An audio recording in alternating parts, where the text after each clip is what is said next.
Here's a story and here's a report which affects you and me and everyone we know. Anybody who's on Earth.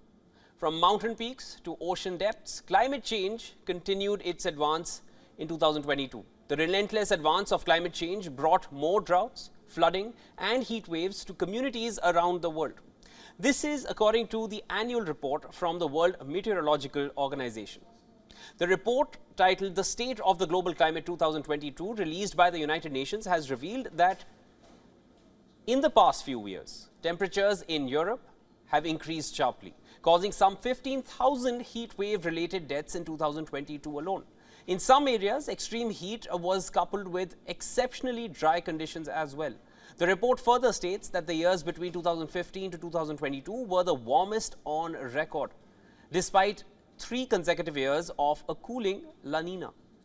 Even in China, the country had its most extensive and long-lasting heat wave since national records even began, extending from mid-June to the end of August, resulting in the hottest summer on record by a margin of more than 0.5 degrees Celsius.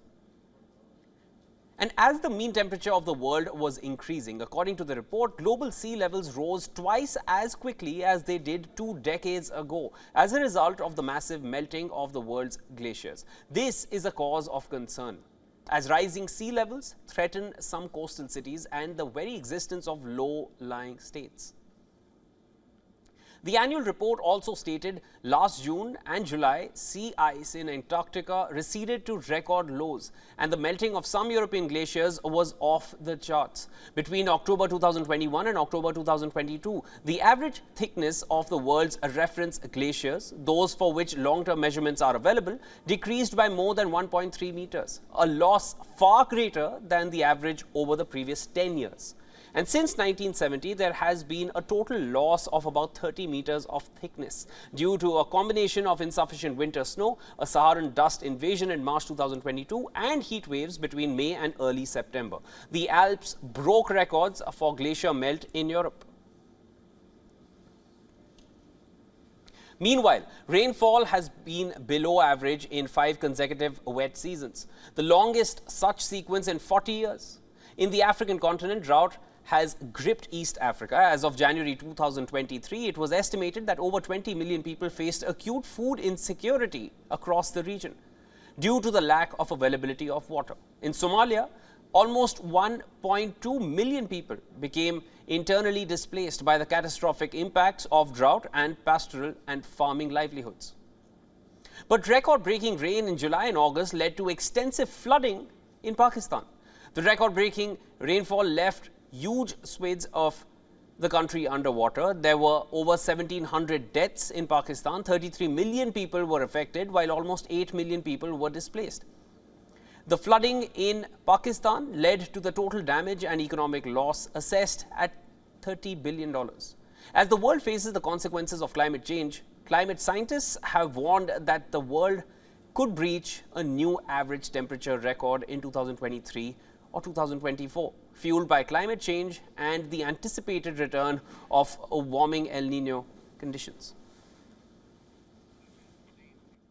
For more on this, we have with us Svein Tvedt, who is a director at Klima 2020 and former assistant executive director in UN Environment Program. Welcome to the broadcast, sir.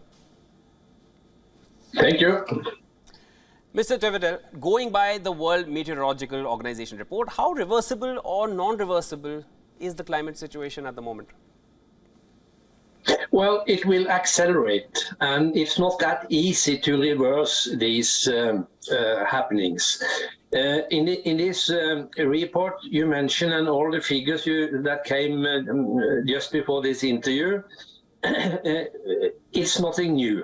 We have talked about that for a long time. But the dramatic thing now is that if we don't do anything very fast, we will not stop on 1.5 degree. We can, as was mentioned, reach that within this decade. We will not stop at 2 degrees. And probably somewhere between 2.5 and 3 degrees. And then there is a lot of expected things that will happen because of this. to mention one, it was mentioned now in the report that the sea level rise now is 5 millimeter per year, and twice as much as a few decades ago.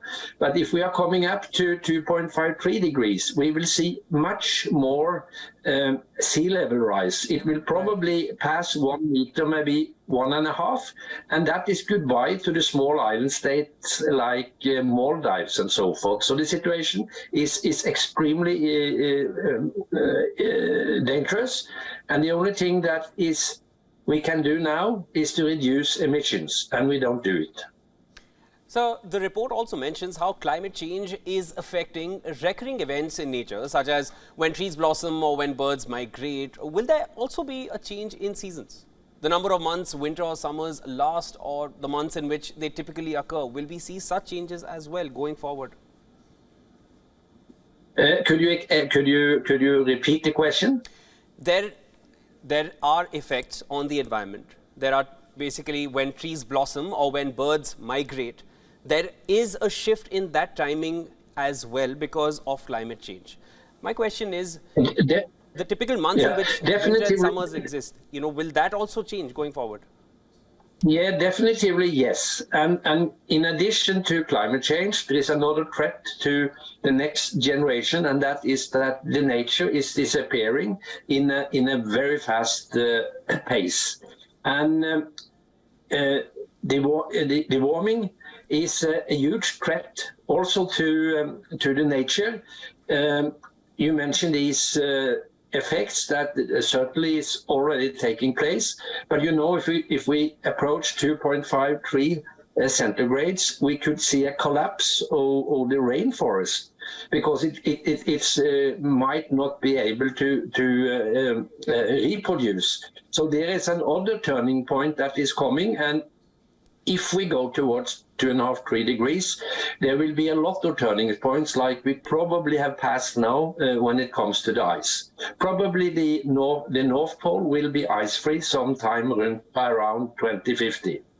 So I'd also like to get your thoughts and suggestions on remedial action. In your view, what are the emergency measures required to limit the warming onslaught at the moment?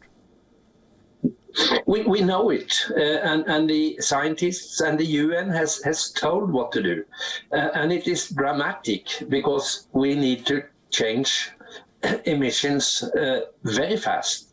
By the end of the decade, in 8 years, we need to reduce the emissions from oil, gas and coal with 50%. But if we go to the companies and check their plans, they are not planning to reduce the fossil fuel. They want to increase with 20%. And that's why we are going towards 2.53 degrees.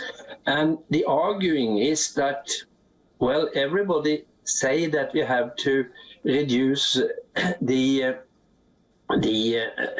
need for